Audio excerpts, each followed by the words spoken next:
Аз вече имам някакви много сериозни проблеми, защото където и да съм, винаги отивам ето така до картината и я гледам за 10 минути и като цяло, като вляза на ново място в нова стая, винаги първо поглеждам картината. Сайдайт.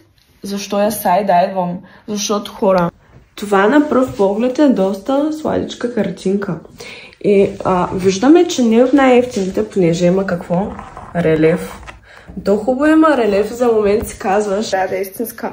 Ми да, ама не. И докато тази боя я виждаме в HD, гумата виждаме в 2 мегапиксела. Хората са си казали, ще бъде real smart да принтираме тази чужда картина, да мацне малко боя и хората ще си мислят, че истинска боя. Това не е достатъчно. Я, брати, зарежа този вестник и го лепни тук с капчица. Я тук ще сложим, защото сме много арт. Тук що сетих, това might be crazy.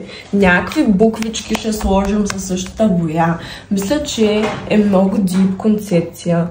Съжалявам, страшен хейтър съм. В хола също има такава картина. Тази ме заблуди на пръв поглед. Това ми харесва, няма да лъжа, нищо, че струва 2 евро най-вероятно.